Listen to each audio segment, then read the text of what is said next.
which I'll talk about right now.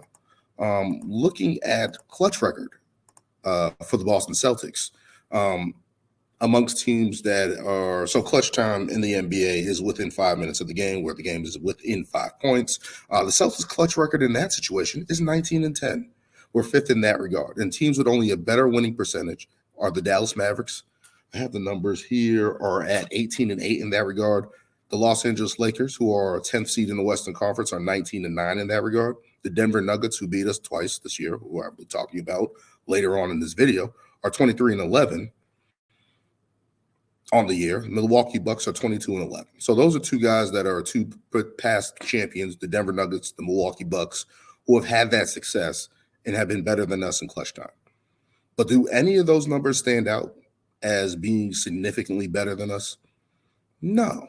It's really nip and tuck in that regard, and people should calm down in terms of the clutch numbers for the Boston Celtics. Now, if we look at the overtime records here, Dallas Mavericks have not been to OT this season.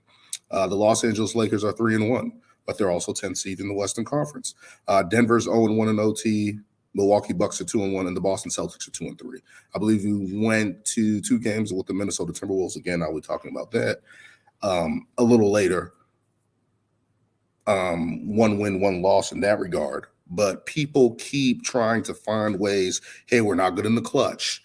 We're not effective. We're not good in efficiency. We don't play well. We shoot too many threes. Guys just get to the basket on us, which everything is not true. Everything's not true because, one, we shoot a good percentage from the field on the three. We're winning these close games in that regard.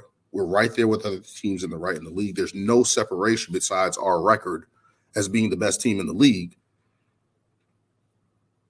in terms of separation. Everything else is right there around where amongst the top teams in the league are.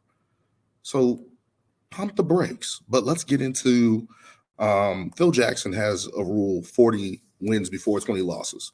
There have been only 4 teams in the league this year that have reached that mark, and that's who he sees as true contenders for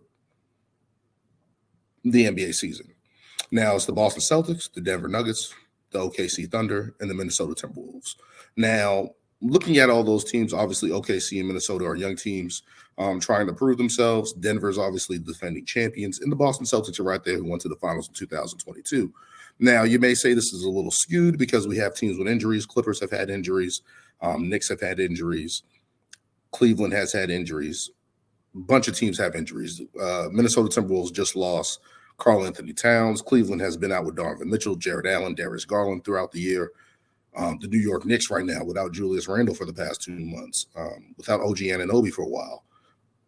Isaiah Hartenstein, a lot of injuries going to there.